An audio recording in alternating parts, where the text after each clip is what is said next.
Okay, దేవునికి స్తోత్రం కలుగుగాక. మరి అందరూ అద్భుతంగానే చెప్పారు. మరి పాప ఇక్కడ కొంచెం షేక్ అయింది కదా, ఆ పాప ఇంకా మంచి అద్భుతంగా చెప్పేది అనుకోవచ్చు.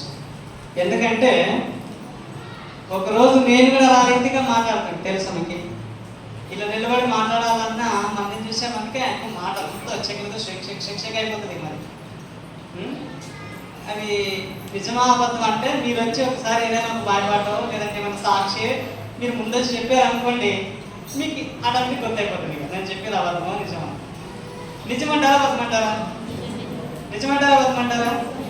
నిజమే కదా. అలాగే మనం కూడా సాక్షింపు కూడా అట్లా చెప్పుకుంటూ వస్తే మనకి కూడా ధైర్యం వస్తుంది. ఆ పాప కూడా మరి ఇంకా మంచిగా చెప్పాలనుకునే రోజుల్లోని నేను కోరుతూ మనకు పాపకి శుభం తెలియజేస్తున్నా. ఓకే, దేవుని నామానికి మహిమ స్తోత్రం కలుగుగాక. మనకున్న అర్ధగంట సమయం. ఇప్పుడు ఆల్రెడీ ఇంటి గురించి మాట్లాడతాను అని ఇంకా ఆల్రెడీ గుర్తుండదు అనుకుంటాను. పోయిన వారం నేను చెప్పింటిని ఏ సువార్త చెప్పింటి, ఎన్ని వద్దని చెప్పింటి నేను.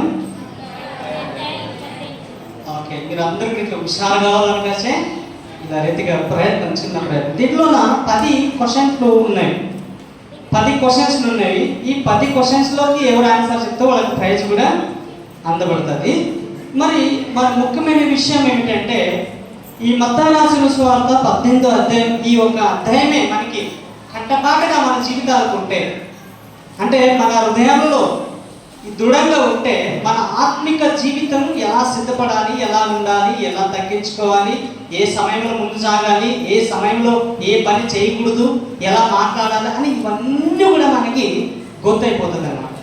దానికి మత్తయి రాసిన సువార్త 18వ అధ్యాయము ఇది చాలా ప్రాముఖ్యమైన అధ్యాయం. మత్తయి రాసిన సువార్త 18వ అధ్యాయంలో చాలా ప్రాముఖ్యమైన అధ్యాయం. ఎందుకు ఎలా చెప్పగలము అనకసంటే, మొట్టమొదటిగా ఇక్కడ ఈ 18వ అధ్యాయంలో 35 వచనాలు ఉన్నాయి. ఈ 35 వచనాల్లో మనము ఎన్ని విషయాలు మనం చూస్తున్నామంటే అది ఒక క్వశ్చన్ వస్తుంది. ఇప్పుడు నేను క్వశ్చన్ అడిగినప్పుడు నేను మీకు చెప్తాను, మీరు ఎవరు చూడకూడదు అని. నేను మాట్లాడినప్పుడు దయచేసి నా మాటలు ఆలోచించండి, దయచేసి ఆ మాటలు వినండి. మొట్టమొదటిగా మీకు ఎందుకంటే నేను వాక్యం వెళ్ళుకో మొదలుగా ఒక క్వశ్చన్ వేసి నేను ముందు మాట్లాడడానికి వెళ్తాను. ఎందుకంటే మనము మాట్లాడే మాటలు ఖచ్చితంగా మీరు వినాలి. ఓ అవును కదా అని అనిపించాలి. వాక్యమే ఇదా, దానికి మళ్ళీ ఎవరిని ఉద్దేశం బట్టి కాదు. దానికి మనం ఆలోచన చేసుకుందాం. మత్తయి రాసిన సువార్త 18వ అధ్యాయం. ఇక్కడ మనం మొట్టమొదటిగా చూసినట్టయితే ఒక క్వశ్చన్ ఫస్ట్ పురుషుల నుంచి ప్రారంభం. నేను అలాగే వాక్యంలో మాట్లాడుతూ ఉంటాను. ఫస్ట్ క్వశ్చన్ వేసి అంతే. పరలోక రాజ్యంలో ఎవరు గొప్పవాడు లేదా పెద్దవాళ్ళు? పరలోకంలో ఎవరు చదువుకున్నారు? మత్తయి రాసిన సువార్త 18వ చూసి చదివారా? యేసుక్రీస్తు వారు అంటున్నాడు ఏంటంటే, కన్నడలో నేను చెప్తాను, పరలోక రాజ్యంలో యావు నెచ్చినవు అతను దొడ్డవు.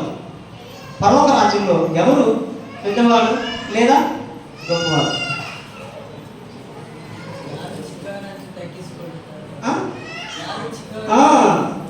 ఓకే, కరెక్ట్గా కొంచెం చెప్పాలి లైన్గా.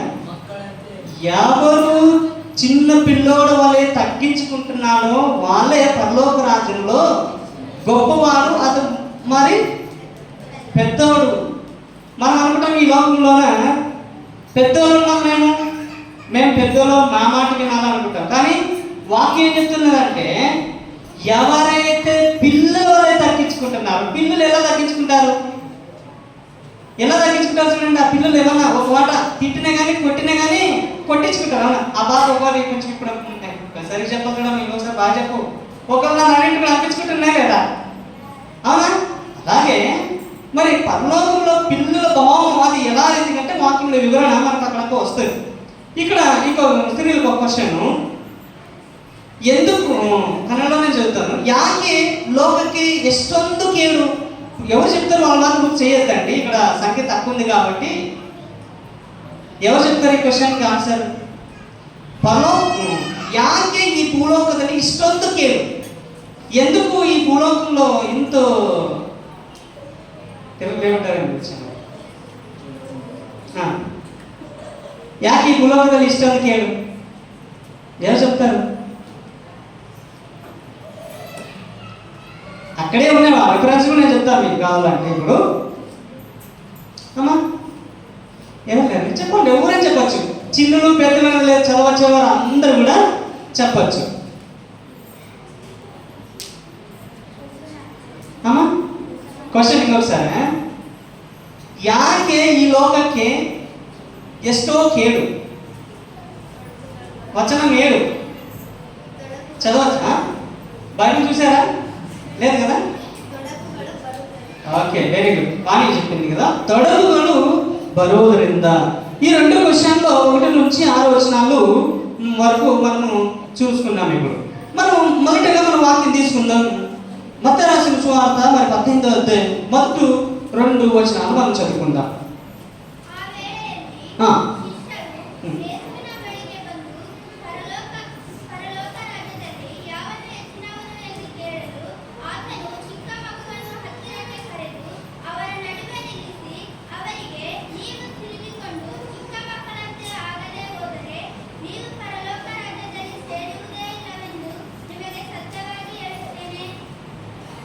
ఓకే, ఇక్కడ ఏంటున్నాడంటే ఇక్కడ మొదటి వచనం నుంచి 6 వచనాల వరకు ఈ యొక్క ఎన్ని విషయాలు ఉన్నాయంటే ఇక్కడ నేను తర్వాత మీకు చెప్తాను. మొదటి విషయం ఒక అంశం ఏమిటంటే చాలా ప్రాముఖ్యమైన మాట ఏమిటంటే ఇక్కడ మనం చూస్తున్నాం దీనత్వద కురితు. కన్నడలో దీనత్వద కురితు, తెలుగులో వినయం గురించి, అనగా తగ్గించుకునే వాళ్ళ గురించి, తగ్గించుకోవాలి అనే గురించి యేసుక్రీస్తు వారు చెప్తా ఉన్నారు.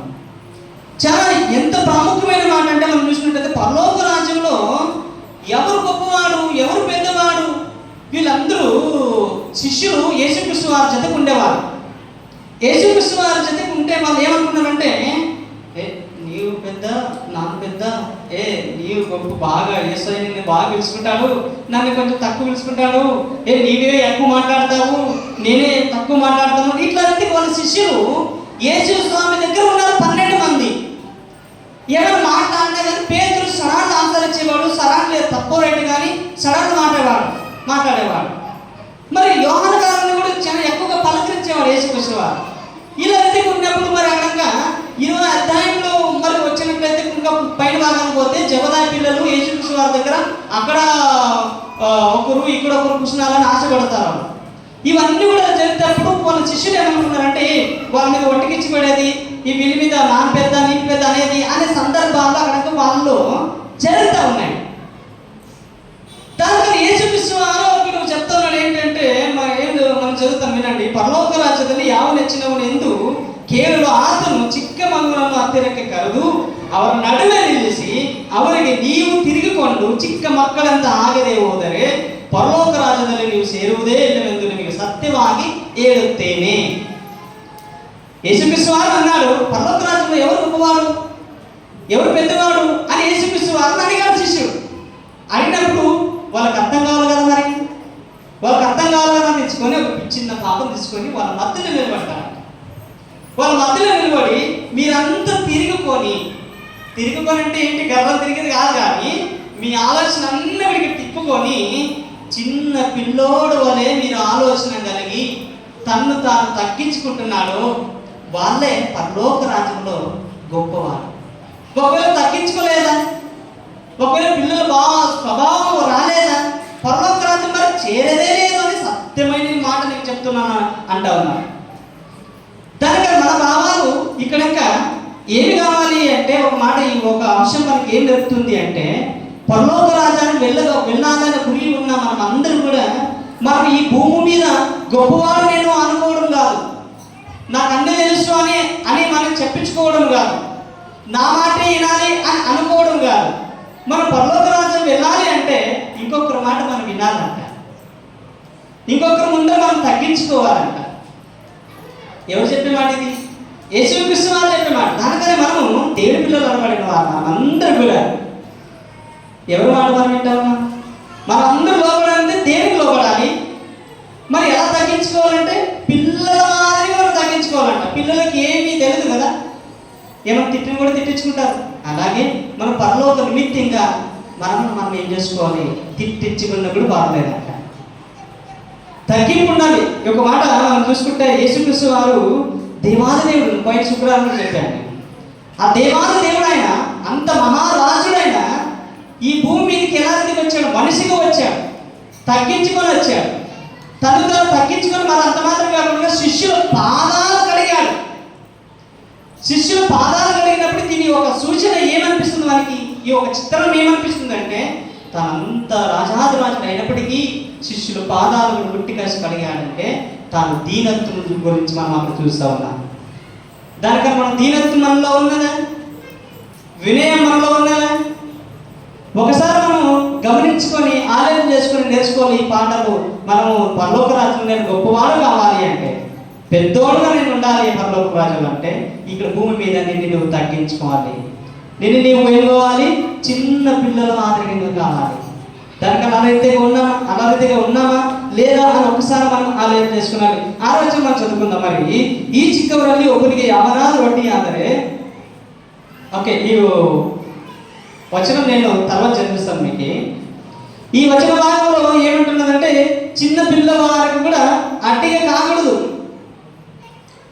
చిన్న పిల్లవారికి అట్టిగా కాకూడదు అంటే దీని అర్థం ఏమిటంటే చిన్నపిల్లల్ని కొడితే ఎట్లా రీతిగా కొట్టకూడదు అని అర్థం కాదు. ఇది చిన్న పిల్లలకి ఎవరైతే అడ్డి అవుతారంటే మరి దీని అర్థం ఏమి అంటే ఒక సువార్తకి వెళ్ళే వాళ్ళకి ఎవరైనా అడ్డు చేస్తారు చూడు, పరలోక రాజ్య నిమిత్తంగా సువార్త చెప్పడానికి ఎవరైనా అడ్డు చేస్తారు చూడు. ఎందుకు ఎలా రీతిగా అడ్డు చేస్తారంటే నువ్వు చెప్పకూడదు అనేది. మరి సేవకుల్లో కూడా ఎవరైనా మంచిగా గొప్పగా వస్తే నువ్వు నాకు గొప్ప పోతా ఉన్నావు చూడు, నువ్వు అట్లా పోకూడదు అనేది. ఇవన్నీ కూడా టోటల్గా సేవయ నిమిత్తంగా అంటే దేవుని రాజ్యం నిమిత్తంగా ఏ పనులైనా చేసినా కానీ నువ్వు అలా చేయకూడదు అని ఎవరైతే అంటారో అది అడ్డం వచ్చినట్టు అన్నమాట. సేవకుల్లో కానీ మరి స్వార్థం చెప్పిన ఒక అన్నయ్యలైనా కానీ ఎవరైనా కానీ దేవుని పనులు అంటే ఏమి, దేవునికి ఇష్టమైనవి మంచిగా చేస్తూ ఉంటే వీళ్ళు గొప్ప చేస్తూ ఉన్నారు మళ్ళీ అని గొప్ప చేస్తూ ఉన్నారని వాళ్ళకి తెలిసినప్పటికీ చేయకూడదు అని అర్థమైతే ఎవరైతే అవుతారో వాళ్ళకి ఈ మాట సూచిస్తాయి. దాన్ని ఒకసారి ఆలోచన చేసుకున్నవి ఒకసారి మనం ఆలోచన చేసుకొని మన హృదయంలో మనం నాటుకోవాలి. ఒక క్వశ్చన్ మళ్ళీ పురుషులారా మీరు ఉంటున్నారా, ఇక్కడ ఏమంటున్నాడు యేసుక్రీస్తు వారు అంటే ఈ భూమి మీద ఉన్నప్పుడు తన శిష్యులకు చెప్పాడు. ఏమని చెప్పాడు అంటే నన్ను ನಂಬಿಕೆಗಳು ಪ್ರತಿಯೊಬ್ಬ ಈ ಚಿಕ್ಕವರಲ್ಲಿ ಒಬ್ಬನಿಗೆ ಯಾವನಾದರೂ ಅಡ್ಡಿ ಆದರೆ ಅಂಥವನನ್ನು ಏನು ಮಾಡಬೇಕಂತ ಹೇಳಿದ ಯೇಸು ಸ್ವಾಮಿ. ಅಡ್ಡಿ ಆದಂಥವನನ್ನ ಏನು ಮಾಡಂತ ಹೇಳ್ದ క్వశ్చన్ ఇది. ఒక చిన్న పిల్లవాడికి అడ్డే అయినట్లయితే అలాంటి అడ్డే అయిన వాళ్ళని ఏం చేయాలని చెప్పాడు యేసుక్రీస్తు వారు. చదువుకున్నారు కదా మీరు, మత్తయి రాసిన సువార్త 18 చదువుకున్నారు. ಕನ್ನಡದಲ್ಲಿ ಚದುವನ ನನ್ನಲ್ಲಿ ನಂಬಿಕೆ ಇಡುವ ಈ ಚಿಕ್ಕವರಲ್ಲಿ ಒಬ್ಬನಿಗೆ ಯಾವನಾದರೂ ಅಡ್ಡಿ ಆದರೆ ಅಂಥವನನ್ನು ಏನು ಮಾಡಬೇಕೆಂದು ಯೇಸು ಹೇಳಿದನು. ఆ బైబిల్ ఎందుకు చూస్తున్నారు ఇప్పుడు?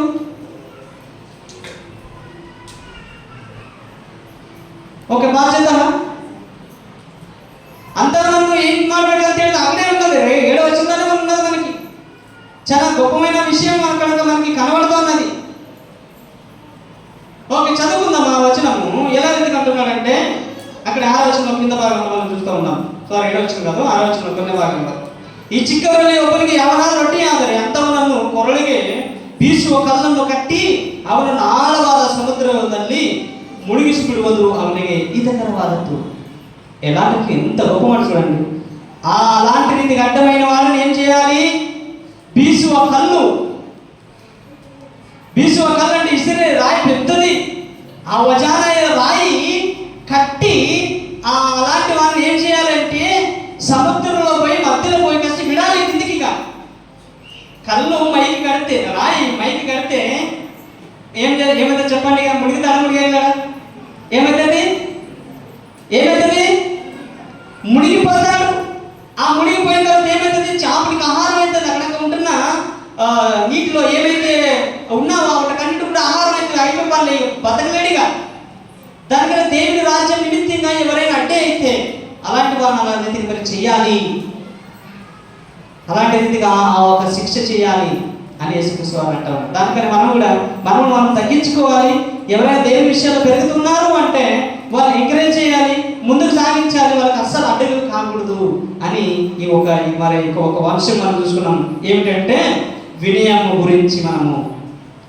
అలాగే ఇక్కడ గమనిస్తుండండి ప్రియులారా, యేసుక్రీస్తు వారు ఇలాంటి ఒక మత్తయి రాసిన సువార్త 1 నుంచి 35 వచనాల వరకు ఎన్ని అంశాలు చెప్పాడు. ఇక్కడ క్వశ్చన్ మీకు ఇది, ఎవరు చెప్తున్నారు?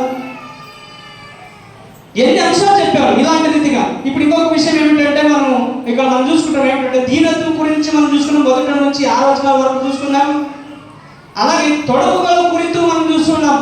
ఎక్కడంటే మనం చూసుకున్నాం ఎన్నో వచనాల వరకు మనం చూసుకుంటున్నాం అంటే ఇక్కడ 7వ వచనం నుంచి 9వ వచనాల వరకు మనం చూసుకుంటాం. ఇలాంటివి ఎన్ని అంశాలు ఉన్నాయి, ఎన్ని గురించి మాట్లాడాడు ఆయన? క్వశ్చన్ అమ్మా 7. Okay, wrong answer. అది ఎవరైనా చెప్తున్నారు? దానికమ్మా 5 విషయాలు, అది కూడా రాంగ్ అనుకుంటున్నాను.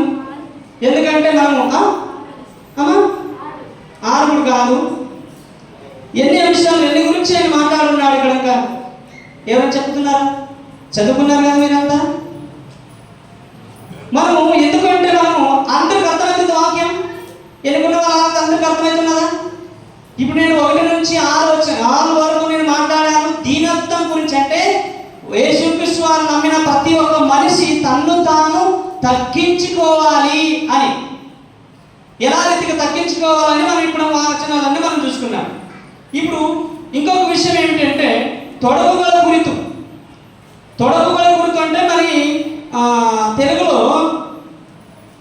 సంక్లిష్టతల గురించి. అంటే తొడగులు ఎలా రీతికి వస్తున్నాయంటే ఈ లోపల ప్రతి ఒక్క మనుషులకి వస్తూనే ఉంటాయి. ఇలా ఎన్ని అంశాలు ఉన్నాయంటే, ఎన్ని అంశాలు ఎవరైనా చెప్పారు? గెస్ చేశారు? ఎవరైనా ఎవరు గెస్ చేశారు? ఎన్ని ఉన్నాయి అమ్మా? అಷ್ಟು ಇಲ್ಲ. ఓకే, క్వశ్చన్ వాళ్ళు పాస్ చేయలేరు కదా. ఓకే, ఇంకొక విషయం ఏంటంటే యేసురాజు చెప్పాడు కదా, మళ్ళీ చెప్పిన వారు మళ్ళీ చెప్పడం లేదు, చెప్పిన వారు మళ్ళీ ఆన్సర్ చెప్పేది లేదు. ఒకవేళ తెలుసుకుంటే అక్కడ మీరు షేర్ చేసుకోవచ్చు, తొందర లేదు. ఎన్ని విషయాలు అనుకున్నదంటే ఈ క్వశ్చన్ మైనస్ అయిపోతుంది. యేసురాజు చెప్పేసాడు కనుక 4 విషయాలు ఇక్కడ ఉన్నాయి. రెఫరెన్స్ కూడా మీకు చెప్తున్నాను. 6 వచనాల వరకు ఒక విషయం, 7 వచనం నుంచి 9 వచనం వరకు తొడగ గురించి చెప్తూ ఉన్నాడు. అలాగే ఇక్కడ మనం చూసినట్టయితే మరి 10వ వచనం నుంచి 20వ వచనం వరకు మరి ఏం గురించి చూస్తున్నాం? తాస్తారమాడువాసిస్తున్న బగ్గే మనం చూస్తున్నాం. అలాగే లాస్ట్కి ఎన్నో వచనాలు ఉంటే మనం చూసినట్టయితే అక్కడ 21వ వచనం నుంచి 35 వరకు ఏం చూస్తున్నామంటే అక్కడ మితి ఇల్లద క్షమే. సరే, ఒకటి మనం చూసుకున్నాం, ఇంకొక 2 మనం చూసుకున్నాం. 7వ వచనం నుంచి మనం చూసినట్టయితే 7వ వచనం చదువుదాము.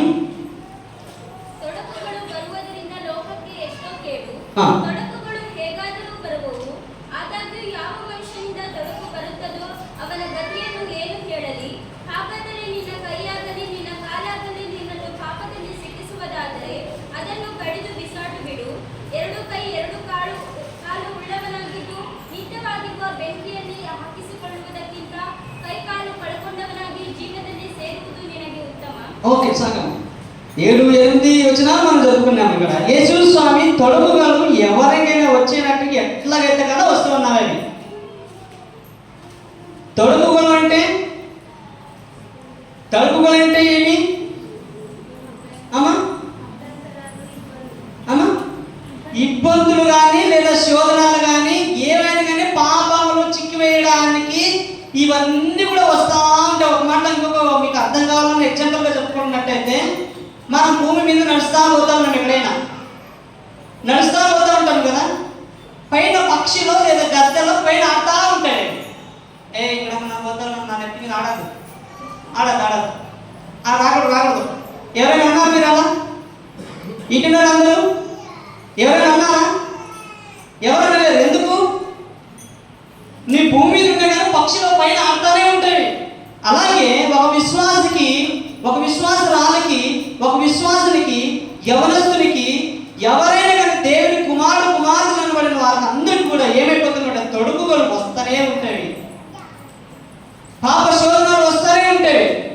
దానివల్ల యేసుక్రీస్తు వారు ఎలా రీతిగా చెప్తున్నాడంటే, నేను చదువుతాను విన్నట్టు మరి, ಅವನ ಗತಿಯನ್ನು ಏನು ಹೇಳಲಿ ಹಾಗಾದರೆ 8వ ಕೊನೆ ಭಾಗ నుంచి ನಿನ್ನ ಕಾಲಾಗಲಿ ನಿನ್ನ ಕೈ ಆಗಲಿ ನಿನ್ನ ಕಾಲಾಗಲಿ ನಿನ್ನನ್ನು ಪಾಪದಲ್ಲಿ ಶಿಕ್ಷಿಸುತ್ತಾದರೆ ಅದನ್ನು ಕಡಿದು ಬಿಸಾಡಿಬಿಡು. 2 ಕೈ 2 ಕಾಲು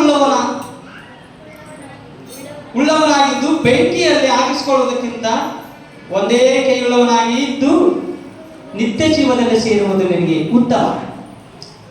అర్థమైంది మాట?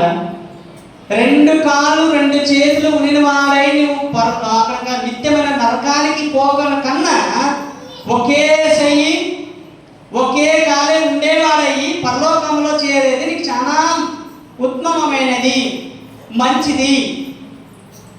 దీని అర్థం ఏమి? యేసుక్రీస్తు వారు అంటున్నాడు ఏంటంటే, నీ చెయ్యి కానీ నీ కాలు కానీ పాపంలో చిక్కేసినట్టయితే దాన్ని ఏం చేయాలి? నరికి పారాయి అంటున్నాడు. అమ్మ మేలుకోండి, చెయ్యి కానీ లేదా కాలు కానీ పాపంలో చిక్కి వేస్తే దాన్ని ఏం చేయాలి? నరికి అంటున్నాడు. ఏం నరికేసేది? చెయ్యి నరకనికి అవుతుందా? ఇప్పుడు నేను ఈ చెయ్యి వద్దు అంటే కూడా అట్లే ఒక్కొక్కసారి ఏమవుతుందిగా, ఏమైనా పని చేస్తా ఉంటాం తప్పుగా. కాలు వద్దు అంటే కూడా అక్కడ వెళ్ళకూడదు, మనం యాక్చువల్లీ వెళ్ళకూడదు, పోకూడదు. కానీ ఏమైపోతే మనము పోతా ఉంటాం. చెయ్యి వద్దు అంటే కూడా చేసి తప్పు చేస్తూ ఉంటుంది చెయ్యి. కాలు వద్దు అంటే పోకూడదు అంటే కూడా కాలు నడుచుకొని పోతా ఉంటుంది కాలు. అలాంటి కాలం నువ్వు ఏం చేయాలంటే నేను వాక్యం ఏంటంటే, ఆ చెయ్యి నువ్వు నరకి, ఆ కాలు నువ్వు నరికి, 2 కాలు 2 చేతులు ఉండి నరకానికి పోగా కన్నా పరలోకంలో ఒకే చెయ్యి ఒకే కాలు పోయి ఉన్నవారై పరలోకం పోయేది చాలా ఉత్తమమైనది అని చెప్తున్నాడు. నరికేస్తారు చెయ్యి. నరికేమని చెప్పాడా? యవనస్తులారా, స్త్రీ పురుషులారా, విశ్వాసపడిన వారా, యేసుక్రీస్తు వారు ఈ మాట ఎంత నిమిత్తం చెప్పాడంటే, చెయ్యి ఇలా నరకడం కాదు, గొడ్డలు తీసుకొని. మీకు చూపిస్తాను ఇలా. ఇదేది? ఏమిది? బైబుల్. బైబుల్ అంటే ఒక కత్తి, బైబుల్ అంటే గొడ్లి, ఈ బైబుల్ అంటే ఈ కత్తి.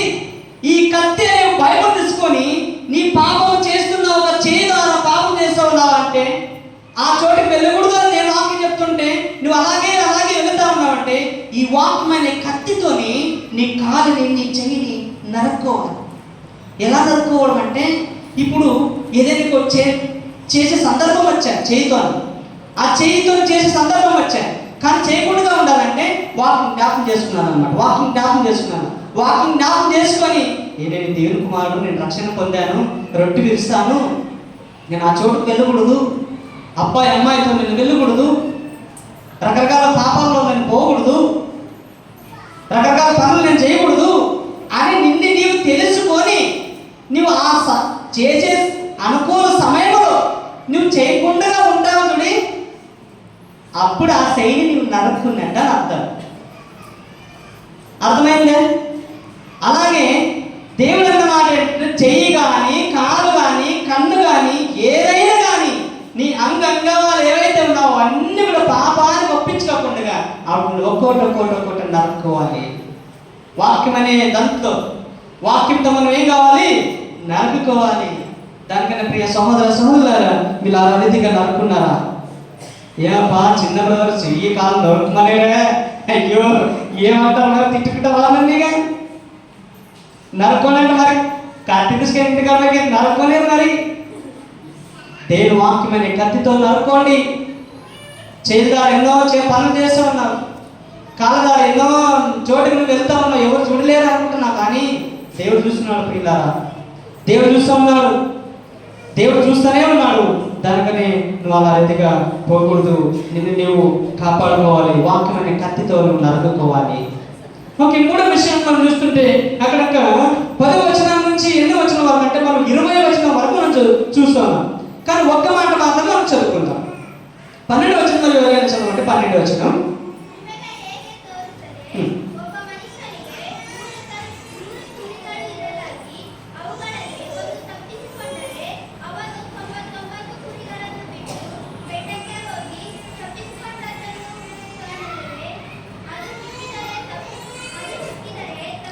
ఓకే, చాలు. ఇక్కడ చదువు ఎందుకు చాలా అంటే అక్కడ మేము ఏం చేసాము, క్వశ్చన్ ఇస్తాము.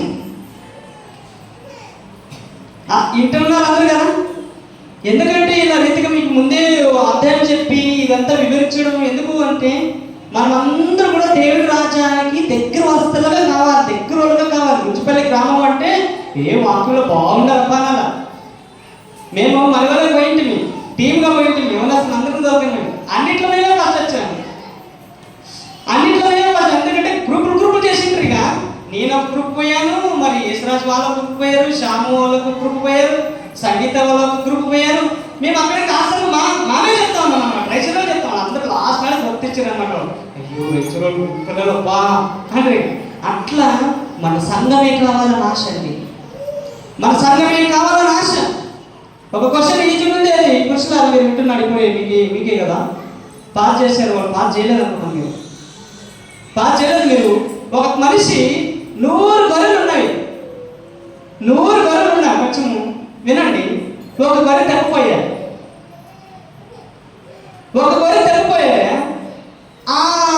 మరి తప్పిపోయినప్పుడు ఆ మనిషి ఏం చేశాను ఎవరు చెప్తారు? ఎంత ఈజీ క్వశ్చన్,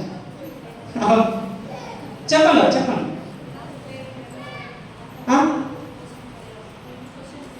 ఏం చెప్పాడు?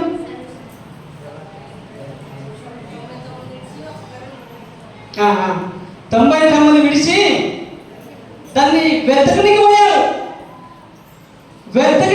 చూడండి, 100 గొర్రెలు ఉన్న ఒక మనిషి అట. అందరు వినండి, 100 గొర్రెలు ఉన్న ఒక మనిషి అట. 100 గొర్రెలు ఒకే గొర్రె తప్పిపోయాడు. ఒకే ఒక గొర్రె తప్పిపోయాడు.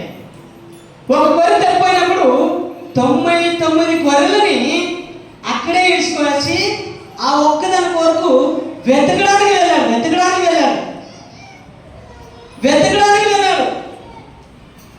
చూడండి, ఇప్పుడు 100 గొర్రెలు ఉన్నాయి, 99 ఉన్నాయి. ఇప్పుడు అక్కడ చూస్తే ఒకటి కూడా కనబడదు. ఇక ఆ 99 ఆడేసిపెట్టి వెతుకుని పోయినాడు.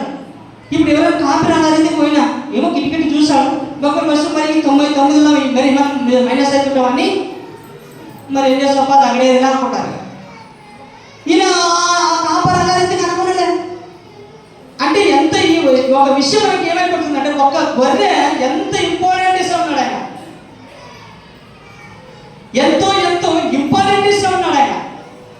దానికనే మనము ఏం చేసుకోవాలి అంటే ఈ ఒక అంశం, గొర్రె అంటే గొర్రె కాదు, గొర్రె అంటే మేసే గొర్రె కాదు.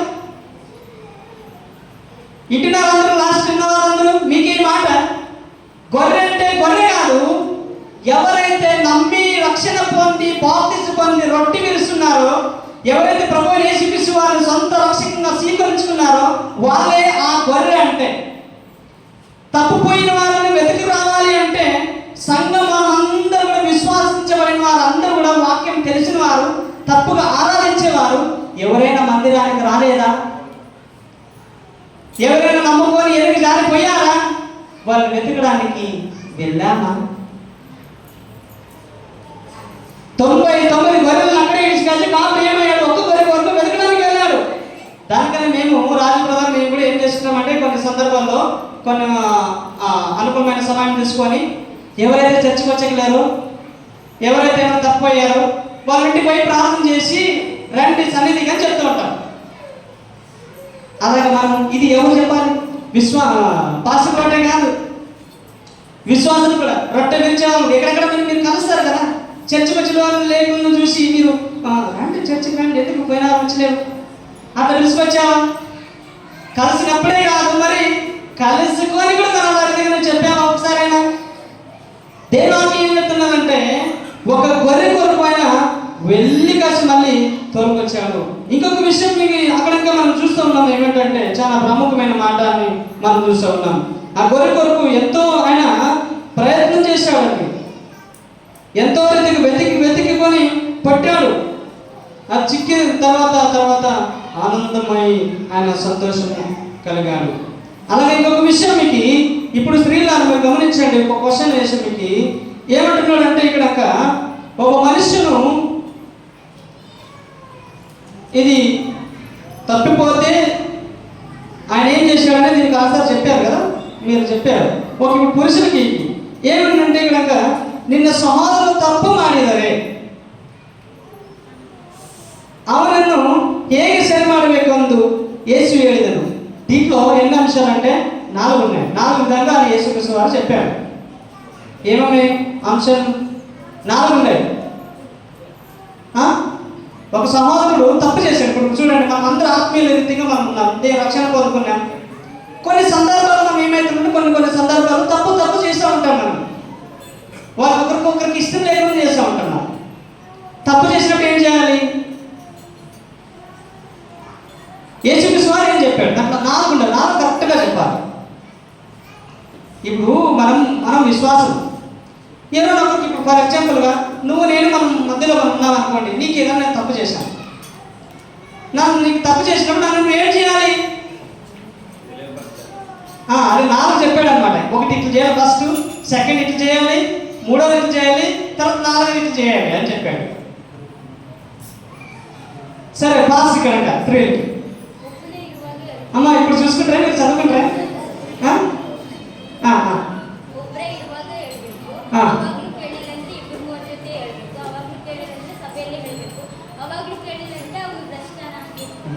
Okay, right answer. ఒక మనిషి తప్పు చేసినప్పుడు ఏం కావాలంటే తప్పుని వాళ్ళకి తెలియజేయాలి. తప్పు చేసినప్పుడు తనకు తెలియజేయాలి. మనము కొన్ని సందర్భాల్లో మన విషయాల్లో తప్పు, చాలా మంది మనం ఏం చేస్తున్నాం, తప్పు చేస్తూ ఉంటున్నాము. ఎక్కడైనా కానీ ఏ విషయం సందర్భాల్లో కానీ ఆ తప్పు తెలిసి ప్రయత్నం చేయాలండి. అంటే నాకు ఇట్లా ఉంటే కొంచెం ఇష్టం కాదు, మీరు ఇట్లా ఇట్లా మాట్లాడాలి, అట్లయితే నాకు ఇష్టము అని చెప్పాలి. ఒకవేళ ఏం లేదనుకోండి, లేదంటే ఇంకా ఒక ఇద్దరు దొరకని పోయి కానీ చెప్పాలి. అప్పుడు ఏం లేదంటే మరి ఏం చేయాలి?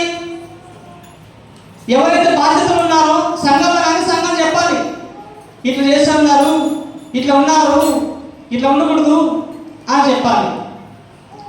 అప్పుడు కూడా వినలేకపోతే, సంఘం మాట కూడా ఒకవేళ వినలేకపోతే ఏం చేయాలి? వాళ్ళని అయిపోయి ఒక సైడ్కి పెట్టేయాలి.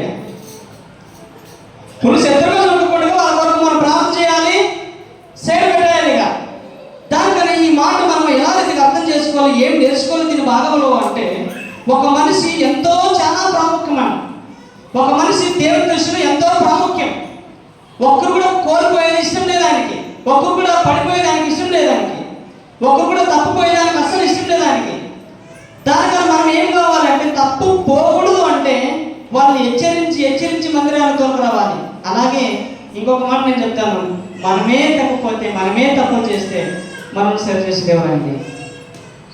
నమ్ముకున్న వారే ఎంతో తప్పు చేస్తూ ఉన్నారు, ఆరాధన చేసేవారే ఎంతో తప్పు చేస్తూ ఉన్నారు, రొట్టె విరిచేవారే ఎంతో తప్పు చేస్తూ ఉన్నారు, రొట్టె విరిచి ఆరాధన చేసేవారు ఎంతో మంది తాగుతూ ఉన్నారు. సిగ్గుచేటు మందిరానికి వచ్చేవారు అబ్బాయిలతో మాట్లాడుతుంది, సిగ్గుచేటిది. వచ్చే వాళ్ళు ఏమనుకుంటారు అన్ని చూసి? మందిరానికి వద్దు నాకేమైంది, చర్చి పోయేవాళ్ళు ఇది చేస్తున్నారు, మనకేమి? చర్చి పోయి రొట్టె విరిచేవాళ్ళు అట్లు మాట్లాడుతున్నారు, ఖరీజు మాటలు. దానిగా మనము మన నోట, మాట, నుడి, నడే ఇవన్నీ కూడా రొట్టె విరిచేవారు, మందిరానికి వచ్చేవారు అంటే ఒక గుర్తింపు రావాలి, గుర్తింపే రావాలి. దానికని ఒక్కరు కూడా తప్పిపోయేది. ఈ మాట ఏమిటి ఎలా వస్తుందంటే, నీ చూసి ఇంకొకరు వాళ్ళే ఉంటారు, నాకేంలే అని అంటారు. వాళ్ళు ఏమైపోయారంటే నీ ద్వారా వాళ్ళు తప్పిపోతూ ఉన్నారు అర్థం. నీ ద్వారా తప్పిపోతారు. దానికని మనం కాపాడుకోవాలి, మన జీవితాలు కాపాడుకోవాలి. ఇవన్నీ ఎందుకు అంటే మన జీవితం అంతా ఎంతో విలువైనదండి. ఇంకొక విషయం చెప్పి నేను ముక్తం చేస్తున్నాను, సమయం అయిపోతున్నది. దానికని ఇంకొక విషయం చెప్తున్నాను. ఏమంటే ఇంకొక విషయం ఎక్కడి నుంచి అంటే మనం చూస్తూ ఉన్నాం. అక్కడ మీరు ఎక్కడి నుంచి అంటే 21వ వచనం నుంచి 35వ వచనం వరకు ఇది చాలా ప్రాముఖ్యమైన మాట. ఏమిటి గురించి అంటే మితి ఇళ్ళ లక్ష్యమే,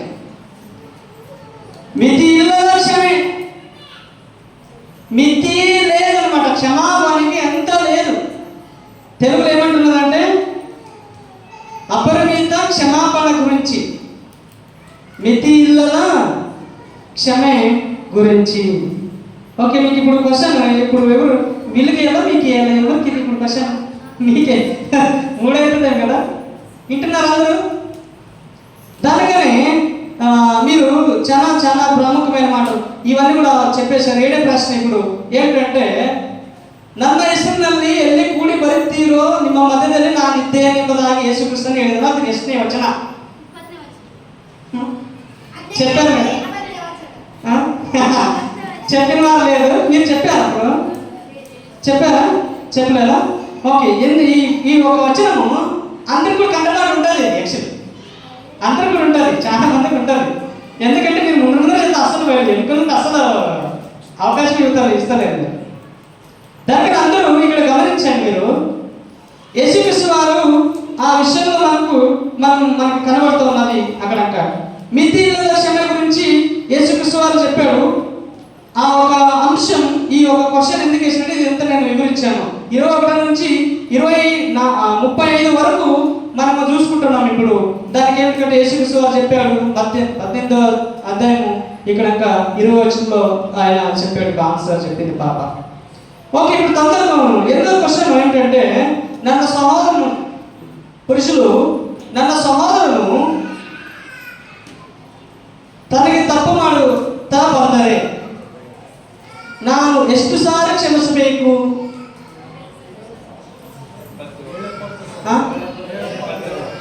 ఒక్కరు చెప్పండి. ఎవరు చెప్తారు? స్పష్టంగా చెప్పండి, కరెక్ట్గా. మీరు అందరూ చెప్తారు కాబట్టి కరెక్ట్గా మీనింగ్గా చెప్పాలి. ನನ್ನ ಸಹೋದರ ಅಥವಾ ನಿನ್ನ ಸಹೋದರನು ನಿನಗೆ ತಪ್ಪು ಮಾಡಿದಾಗ ನೀನು ಎಷ್ಟು ಸಾರಿ ಕ್ಷಮಿಸಬೇಕು అని స్పష్టంగా చెప్పండి. ఎవరు చెప్తున్నారు? అది కరెక్ట్ ఏం కానీ ఇంకా కొంచెం స్పష్టంగా చెప్పేవారు ఉంటే చెప్పండి, లేదంటే ఆన్సర్ ఇక్కడే పోతుంది.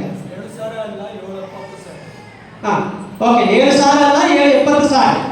ఓకే. యేసుక్రీస్తు వారు అన్నాడు 7 సార్లు కాదు, 7 సార్లు అని పేదలు అడిగితే 7 సార్లు కాదు 70 సార్లు అన్నాడు. దీని అర్థం ఏమి అంటే, మితి ఇల్లద క్షమే, మితి లేని క్షమాపణం.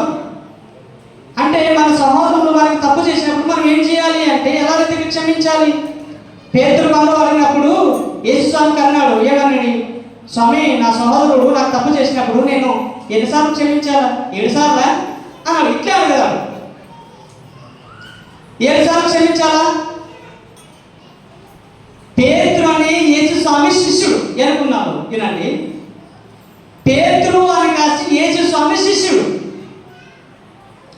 క్షమాపణ గురించి, మరి దీనత్వం గురించి అవన్నీ చెప్తా ఉంటే పేతురు యేసు స్వామి దగ్గరికి పోతాడు. పోయిన తర్వాత, స్వామి, ನನ್ನ సహోదరుడు ನನಗೆ తప్పు ಮಾಡಿದಾಗ ನಾನು ಅವನಿಗೆ ಎಷ್ಟು సార్లు క్షమిಸಬೇಕು? 7 సార్లా అని అడిగితే, 7 సార్లు కాదు 70 సార్లు అని నేను చెప్తున్నా నేను ఒక్కసారి. మనం ఒకసారి క్షమించాలి. చూడండి, ఎంతోమంది నీకు తప్పుగా మాట్లాడితే, ఒకళ్ళు నువ్వు మాట్లాడలేకుండా మాట్లాడాలని మీద విరోధంగా చెప్పినా, తప్పు చేసినా ఒకసారి ఏం చేస్తాను? క్షమిస్తాను. ప్రభు నన్ను క్షమించాడు.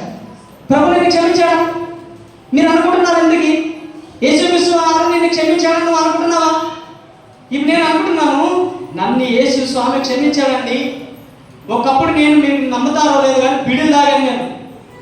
ఒకప్పుడు నేను సిగరెట్ తాగాను నేను. ఒకప్పుడు నేను కళ్ళు తాగాను. చల్లు ఉండేప్పుడు చాలా తుంటలు పనులు చేసేవాడు నేను. ఈ స్కూల్ పోయినా కానీ ఎంతో రీతిగా రకరకాలుగా ఏమేమి పని అంటే చాలా జగమాడేవాడు నేను. అసలు నా ఫ్రెండ్స్ ఇప్పుడు కూడా ఉన్నారు. జగమాడతో వేరే జాతి వాళ్ళు మేము జగమాడి గెర్రి తీసుకొని నిలబడి కూర్చోబడి రకరకాల అసలు చదవండి అసలు ఏం లేదు. అక్కడ ఒక స్కూల్లోనే టేబుల్ కొట్టొచ్చాను నేను. అప్పటి నుంచి సాగేవాళ్ళు మరి. అంటే ఇవన్నీ ఎందుకు చెప్తున్నాను? ఇలాంటి చెడ్డవాడు నేను. నన్ను దేవుడా నన్ను క్షమించాలంటే ఖచ్చితంగా ఆయన క్షమించాడు, సేవకుడిగా నిలబెట్టాడు. దేవుడు నన్ను క్షమించాడు కనుక నాకు ఎవరైనా తప్పు మాట్లాడినా కానీ, ఎవరైనా నన్ను కానీ దేవుడు చూసుకుంటానని క్షమిస్తాను. నీకు ఎవరైనా అడిగిన వారు క్షమిస్తున్నావా? నిన్నే క్షమించాడు కదా దేవుడు. ఒకవేళ నిన్ను క్షమించలేడు అని అనుకుంటే నీకు కూడా మరి ఏమైపోతావు అంటే దానికని ఒక ఎగ్జాంపుల్ చెప్తున్నాడు. ఏమంటాను ఇది కూడా దానికని అక్కడ అదే మాట వస్తున్నది అన్నమాట. ఎందుకంటే నేను ఇప్పుడు చదువుతాను చూడండి. మరి ఎక్కడి నుంచి అంటే 21వ వచనం నుంచి 35వ వచనం వరకు యేసుక్రీస్తు వారు ఒక ఎగ్జాంపుల్ చెప్తున్నాడు. ఆ ఎగ్జాంపుల్ చెప్పి నేను ముక్తాలు చేశాను. ఇక్కడ 15 వచ్చింది చూడండి. ಇದಲ್ಲದೆ ನನ್ನ ಸ್ವಭಾವ ತಪ್ಪು ಮಾಡಿದರೆ ನೀನು ಅವನು ಹೋಗಿ ಅವನಿಗೆ ಒಬ್ಬರೇ ಇರುವಾಗ ಅವನ తప్పನ್ನು ಅವನಿಗೆ ತಿಳಿಸು. ఇది ఎక్కడ వస్తుందంటే అదే భాగంలోకి వస్తుంది. 10వ వచనం నుంచి 14 వరకు ఉంటుంది కదా, అదే దాంట్లోకి వస్తుంది అనమాట. ఓకే, దానిలోనే 4 అంశాలు ఇక్కడ కనబడుతూ ఉన్నాయి.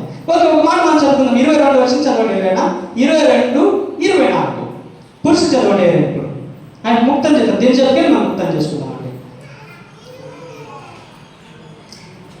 పురుషు చదవండి. వచనం 22, 24.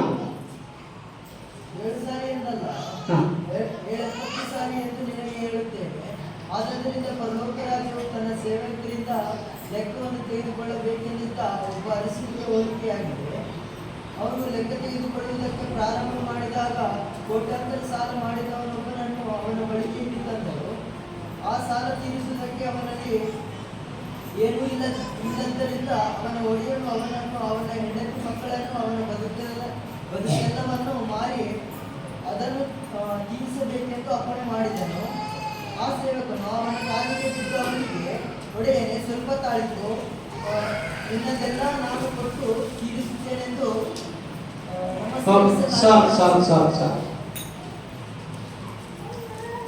ఇక్కడ ఇద్దరు వ్యక్తుల గురించి యేసుక్రీస్తు వారు ఎగ్జాంపుల్ చెప్తాను. ఏమని చెప్తున్నాడంటే 25 నుంచి 26 వచనాల వరకు ಕೋಟ್ಯಾಂತರ ಸಾಲ ಮಾಡಿದವನು ಅವನ ಕೈಯಲ್ಲಿ ಆಗದೇ ಇದ್ದಾಗ ಅವನ యజమాని. ఇప్పుడు క్వశ్చన్ ఎవరికి? వాళ్ళకి. మాకు ఎదుగున్నారు, మీరు ముందరున్నారు కాదు, కొంచెం ఇక్కడ చెప్పలేకున్నారు. కొంచెం కోట్యాంతరంగా బాకీ చేశాడు, అప్పు చేశాడు మనిషి. యజమానుల దగ్గర పోయి నాకు చిక్కినప్పుడు పొట్టికని అడుగుతాడు, నువ్వు ఆ బాకీ నాకు ఎన్నదో తిట్టుకుంటావు, నువ్వు అప్పు నిరిగికి వచ్చే కదంటే ఆయన అంటున్నాడు బాధపడి, అయ్యా నా శాత కాదయ్యా, నా శాత కాదు, తీరుస్తాను, కొంచెం తాగు అంటే ఆయన ఏం చేశాడంటే సరేలే ఇచ్చేది వద్దులే కానీ క్షమించాడు. కోట్యాంతర సాలం బాగా చేసిన మనిషి తీర్చాడు యజమాను అంటే విడిచిపెట్టాడు. ఆ మనిషి మళ్ళీ ఏం చేస్తున్నాడు?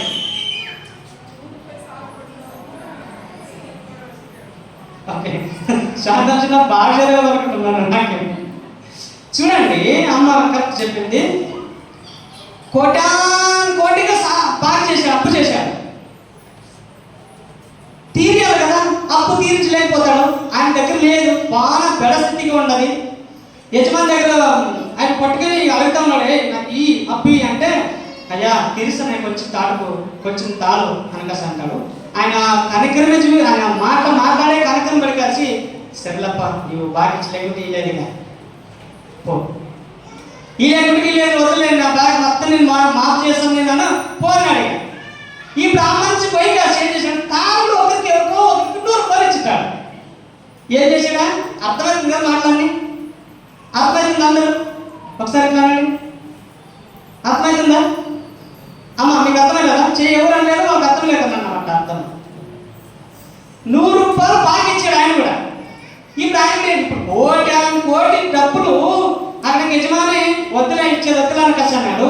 100 రూపాయలు ఇచ్చేప్పుడు కొన్ని కనబడతాయి, కొన్ని కనబడదు. హే నాకు 100 రూపాయలు నీకు ఇయ్యాలా అని ఏం చేశాడంటే కట్టి కాసి పట్టి నాకు 100 రూపాయలు సవ్వలేదు. ఆయన అట్లా అంటాడు, అయ్యా నా వద్దు లేదయ్యా. అతని కంటే పేదవాడున్నారా ఆయన, అయ్యా నా వద్దు లేదయ్యా, దయచేసి నన్ను క్షమించు, ఇస్తాను కొంచెం ఓపు కొట్టు అంటే ఈయన ఏం చేశాడు తెలుసా? నాకు ఇచ్చేగల 100 రూపాయలని పొట్టుకెని కట్టేసి ఇంట్లో పారేసి ఇచ్చేవారు నీకు ఇచ్చేగలని చెప్పారు. 100 రూపాయలు. ఈయన ఇంకా యజమానికి ఎంత ఇవ్వాలా? కోటి ఇవ్వాలా. ఈయన 100 రూపాయలు ఏం చేశాడా? ఇడిచాడు. వాళ్ళకంటే కోటి ఇడిచాడు.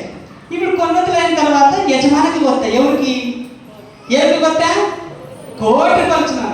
వాళ్ళ వీళ్ళకి చెప్పించుకుందా చూసుకున్నాను, నన్ను నీకు 100 కోటి రూపాయలు నాకు ఇవ్వాలి, నాకేం చేసి నీకు వద్దులపో ఇచ్చేది వద్దులపో అంటే మరి నీకు 100 రూపాయలు నాకు నీకు ఇచ్చినట్టే నువ్వు వాళ్ళకి ఇవ్వచ్చు కదా, ఎందుకు ఇచ్చలేదు? లేదా వాడు నాకు ఇవ్వాలా, అట్లయితే నీవు కూడా నాకు అని పొట్టుకి రూమ్ లాగేసి బీగించి. అర్థమైంది స్టోరీ? అర్థమైంది కదా? యేసుక్రీస్తు వారంటే కోటాను కోటి అప్పు చేసిన వారండి. ఎవరు? పాపం అనే అప్పు నువ్వు నేను చేశాను. పాపం అనే కోటాను కోటి ఎన్నో రకరకాల అధికారుల నుంచి నడినెత్తి వరకు పాపమే ఉన్నది. ఈ పాపాలన్నీ కూడా దేవుడు ఏం చేశాడు? నీ కొరకు నా కొరకు తన ప్రాణమే ఇచ్చి క్షమించేశాడు. దేవుడా నన్ను క్షమించాడు అడిగిన వెంటనే క్షమించేశాడు. నీకు తప్పు ఎవరైనా చేస్తారు కదా, నువ్వు వాళ్ళ 100 రూపాయలు నువ్వు అప్పించినట్ట వాళ్ళని నువ్వు క్షమిస్తావా? ఒకవేళ నీ జీవితంలో నీ ఆలోచనలో వాళ్ళు నాకు శత్రువు, అయ్యో వాళ్ళు క్షమిస్తున్నా నువ్వు అలా క్షమించగలను అని నీ ఒకవేళ నీ భయంలో ఒకవేళ ఉంటే దేవుడు కూడా అలాగే నిన్ను అంటాడు, నీ తప్పు నాకు కూడా క్షమించగలను. అర్థమైందా? అర్థమైంటే నీ భయంలో నీ ఆలోచనలు ఎవరైతే శత్రువు ఉన్నారో వాళ్ళకి జ్ఞాపకం చేస్తున్నాడు. ఎవరైతే నీకు తప్పు చేశారో అనుకుంటున్నారో వాళ్ళకి జ్ఞాపకం చేస్తున్నాడు. సంపూర్ణంగా క్షమించండి. ఎందుకు? ప్రభు నిన్ను సంపూర్ణంగా క్షమించాడు కనుక. సంపూర్ణంగా ప్రభు నిన్ను క్షమించాడు కనుక నీ కూడా నీ జీవితంలో ఎవరు శత్రువులు కూడదండి. దానికన్నా అలా రీతిగా మనం ఏం కావాలి? క్షమాపణ పొందిండాలి. దేవుడు నిన్ను క్షమించాడు. నువ్వు ఒక తప్పు క్షమిస్తే నిమ్మ నా గంట పోయేది ఉండదు. చెప్పండి, ఎవరైనా తప్పు చేసినప్పుడు ఎట్లా చేస్తారట, ఎట్లా మాట్లాడతారట అని ఆ తప్పుని ఎట్లా ఎట్లా ఎట్లా చేసి కవర్ చేయాలని ప్లాన్ చేసుకుంటున్నాం. దానికన్నా మన రీతిగా ఆ రీతిగా ఉండకూడదండి. మన దేవుని పిల్లలం, మన దేవుడు నన్ను క్షమించాడు, మన కొరకు ప్రాణమే పెట్టాడు.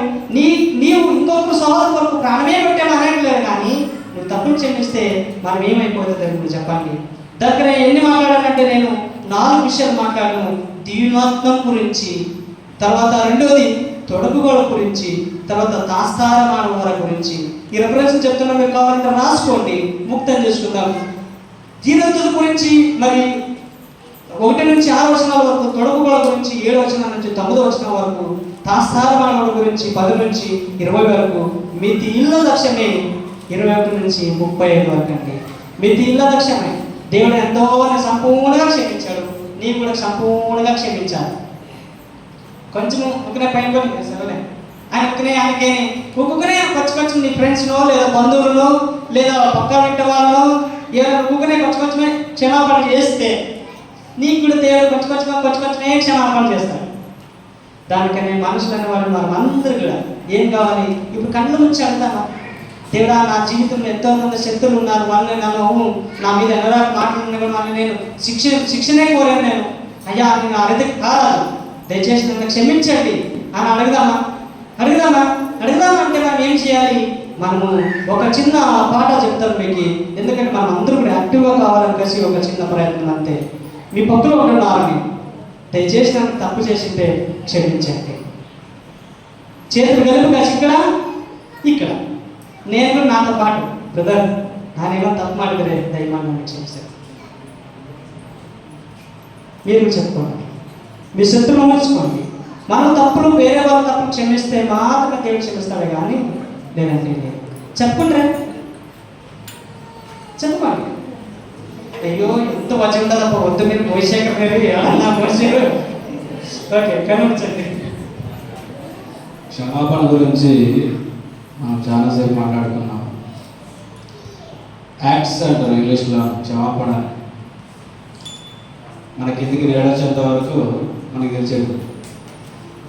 మాట్లాడుకునే బాగుంటుంది, మాట్లాడుకునేకి ఇట్స్ గుడ్. మన కిందికి రేడొచ్చినప్పుడు తెలుస్తుంది. దేవుడి విషయంలో కాదు, మాట్లాడడానికి వినడానికి బాగానే ఉంటాయి కదా. వెన్ ఇట్స్ కమ్, ఎప్పుడైతే కార్యరూపానికి వచ్చినప్పుడు అప్పుడు తెలుస్తుంది. మనం ఎంతసేపు వరకు మాట్లాడుకుంటే వింటూ ఉన్నాము, పోతూ ఉన్నాం. కానీ క్షమాపణ గురించి మాట్లాడుతున్నప్పుడు అక్కడ వరకు మాత్రమే పరిమితం లేకుంటుంది, పనిష్మెంట్స్ కూడా ఉంటాయి. అర్థమవుతుంది మీకు అందరికీ?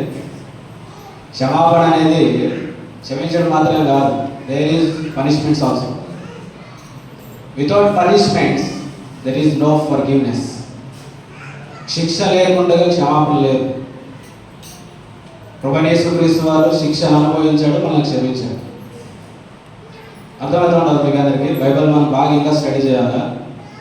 క్షమాపణ అంటే ఎప్పుడు క్షమించాలా, ఎలాంటి సమయంలో క్షమించాలా, ఎలా క్షమించాలా, హృదయంలో ఏం పెట్టుకొని క్షమించాలా, ఏం పెట్టుకోకుండా క్షమించాలా, ఇవన్నీ కూడా ఉంటాయి.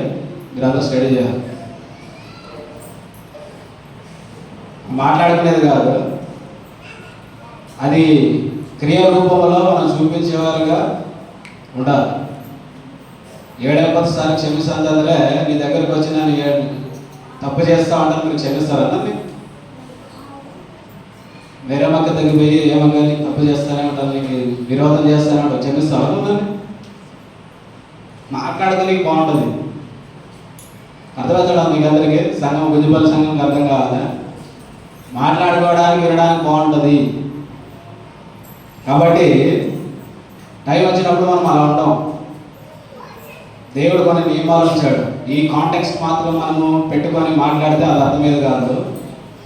పౌలు గారు, పేతురు గారు తమ సువార్త ప్రయాణాలలో సేవకులు, తర్వాత సంఘ పెద్దలు, తర్వాత సంఘ విశ్వాసులు, సంఘ యవనస్తులు వాళ్ళ విషయాలలో క్షమాపణ గురించి చాలా క్లుప్తంగా రాయబడాయి. మీరు అంతా అన్ని స్టడీ చేయాలా, అప్పుడే అర్థమవుతుంది ఏం క్షమాపణ అని. కాబట్టి అది లేకుండా మనం క్షమిస్తాం చేస్తామని అంటే మనకి ఇంకా అలసైపోతుంది. దేవుడు ఎంతవరకు సహిస్తాడు తెలుసా మీకు? ఇప్పుడు మనం తప్పు చేసామనుకోండి, క్షమిస్తాడా? వాడితే పోతాం అంతే. అది పడిన తర్వాతే రావాలి బయటికి. క్షమాపణ అనేది శిక్ష అయిన తర్వాత మనం బయటికి రావాలి. ఇశ్రాయేల్ న్యాయాధిపతుల గ్రంథం ఎంతమంది చదివింటారు? ఈ న్యాయాధిపతి గ్రంథంలో వాళ్ళు తప్పు చేశారు, దేవుడు శిక్ష ఇచ్చాడు, క్షమించాడు. మరి మన పాపాలను యేసుక్రీస్తు క్షమించాడు. ఎలా క్షమించాడు? పాపానికి శిక్ష వేసి క్షమించాడు. క్షమించాలి మన సహోదరులను కూడా, మన సహోదరులను క్షమించాలి. ఎలా క్షమించాలి? హృదయంలో ఏం పెట్టుకోకూడదు. హృదయాలు పెట్టుకొని క్షమిస్తామని అంటే దానికి ఏ ప్రయోజనం లేదు. లిమిట్లెస్ అనే ఒక మాట మాట్లాడలేదు. అంతేనా? అంతే లేదా క్షమాపణ? క్షమించడానికి ఏకదు. అంతే లేదా క్షమాపణ? యావన్ మాడాలి, నోబడి. బట్ కొన్ని పరిధులు ఉంటాయి. ఆ పరిధులు దాటిన తర్వాత మనిషికి ఉంటున్న సహనం నశిస్తుంది. వాడు ఎంత మంచివాడని కానీ పరిధులు దాటితే ఏమవుతుంది చెప్పండి? గాలి బలూన్లో ఎంతవరకు నింపాలో అంతవరకు నింపాలా. లిమిట్లెస్గా నింపితే ఏమవుతుంది? బలూను బర్స్ట్ అవుతుంది, పగిలిపోతుంది. సో దీనికి ఒక థియరీ, దీనికి ఒక ప్రాక్టికల్ ఉంటుందంట, క్రియారూపంగా ఉంటుంది. తర్వాత అన్ని కోణాలు ఆలోచన చేసి మనం క్షమాపణ గురించి తెలుసుకోవాలి. ఒకే వేలో పోతే నాకు అర్థం కాదు క్షమాపణ అంటే ఏమని. కాబట్టి మీరు పత్రికలు చదవండి, మీకు అర్థమవుతుంది ఆ పత్రికలో పౌలు క్షమాపణ గురించి ఏం మాట్లాడాడు.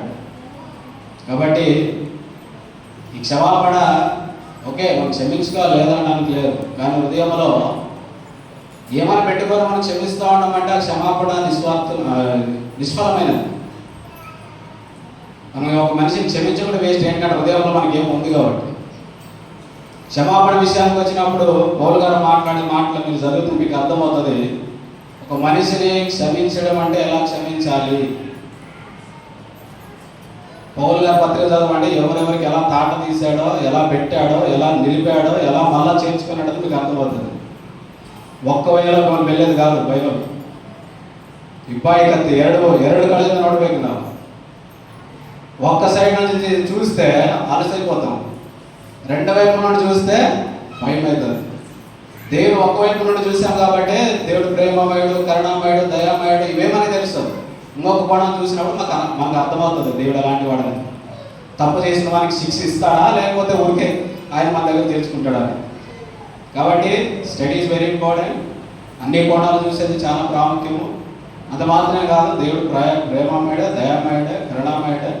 అయినా కూడా తప్పు చేసిన వారికి దేవుడు శిక్షించక స్వీకరించాడు, శిక్షనే ఇస్తాడు. మొదటి ప్రేమ మనకి ప్రభువు మనల్ని శిక్షను తప్పించాడు, కానీ శిక్షకి పాపానికి ఏమి ఇచ్చాడు? ఆయన శిక్ష వేశాడు. ఇప్పుడు మనం తప్పు చేస్తే కూడా దేవుడు మనం ముగ్గురు నేడుస్తాడా? విడవడు, శిక్ష వేసే తీసుకొని వస్తాడు. ఆధారం అనేది ఏ వాక్యంలో మనకి ತಪ್ಪು ಮಾಡಿದ ಮಗನನ್ನು ತಂದೆ ಏನು ಮಾಡ್ತಾನಂದ್ರೆ ಶಿಕ್ಷೆ ಮಾಡ್ತಾನೆ ಖಂಡಿತ. ಯಾಕಂದ್ರೆ ನಾವು ನೀತಿ ಮಾರ್ಗದಲ್ಲಿ ನಡಿಬೇಕು. కొన్ని విషయాలు నేను చెప్పాలనుకుంటే ఈ విషయం గురించి టైం కూడా లేట్ తీసుకోకూడదు. So it's to be quiet, అంటే ఒక క్రమబద్ధంగా మనం తీసుకుని వెళ్ళాలి. సో పాపం క్షమాపణ గురించి మీరు ఇంకా క్లుప్తంగా తెలుసుకునండి. ఒకవేళ మనిషి ఇంటెన్షన్లో కొంతమంది తప్పు చేసేవాళ్ళు ఉంటారు మన విషయాలు, కావాలని, అర్థమవుతుంటుందా? కావాలని తప్పు చేసినప్పుడు ఊకునోనికి అవుతుంది, ఊకునుంటావా? ఒక మనిషి మనకి పెళ్లి తీసుకొని ఉంచుతానే ఉంటాడు అనుకోండి, క్షమిస్తాను ఊకునోనికి అవుతుంది. అంత సీన్ లేదు, ఎవరు ఊకునోనికి అయ్యలేదు, నీకు పక్కన ఉందని ఊకునోనికి అయ్యలేదు, ఏం రాని గుచ్చుతా ఉండవని మనం మాట్లాడతాం. ఇంటెన్షన్లో కొంతమంది మనం గుచ్చుతా ఉంటే ఊరుకునేకి అయ్యదు. కాబట్టి లైఫ్లో అది ఆలోచన చేయాలి, అన్ని కోణాల్లో ఆలోచన చేయాలి. దేవుని వాక్యం ఒకే కోణం దయచేసి ఆలోచన చేయాలి.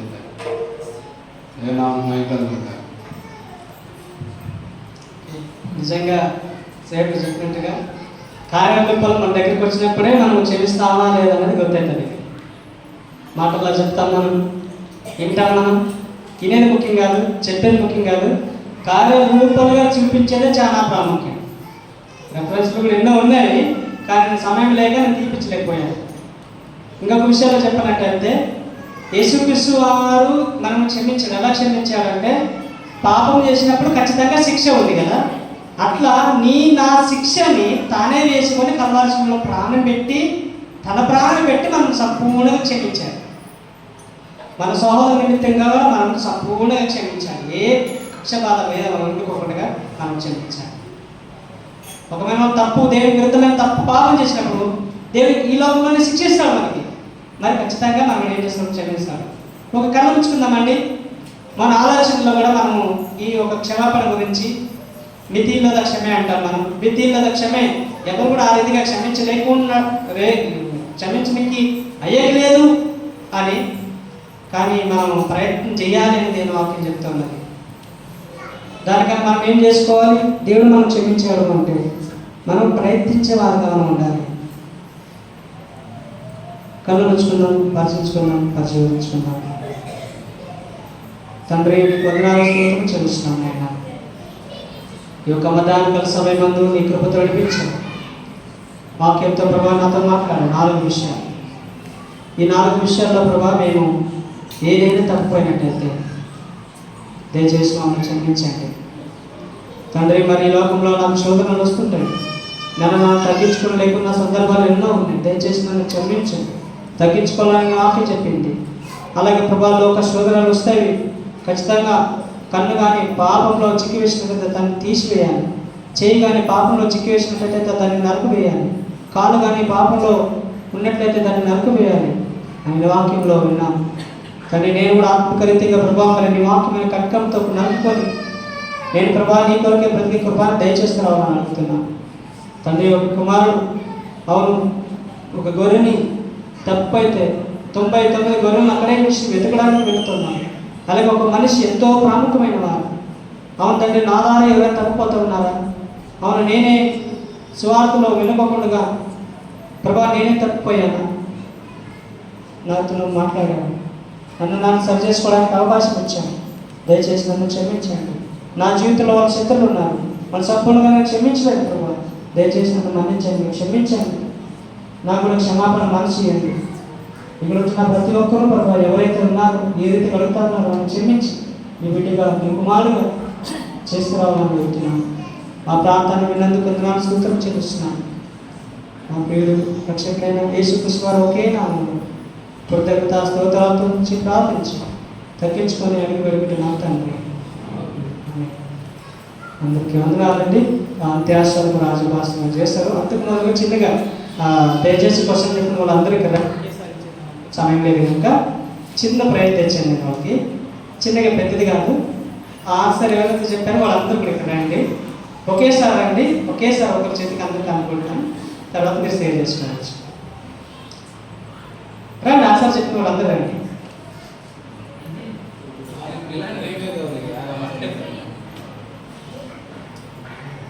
శాంతాంశనం లేయండి, వాణిశ్రీ లేయండి, తర్వాత శాంతి లేయండి, మరి యేసరాజు లేయండి, ఇక్కడ శ్యాము, మరి ఇంకా సరజమ్మ. రండి, మిమ్మల్ని పిలుస్తాను, పేరు పిలుస్తాను. రండి, సమయం లేదు కనుక పాపం అంత సమయం అయిపోయింది, అయినప్పటికీ మీరు సహకరిస్తూ ఉన్నారు, ధన్యవాదాలు. రండి రండి రండి ఒకసారి రండి. చిన్న బొమ్మ రండి, యేసరాజు రండి.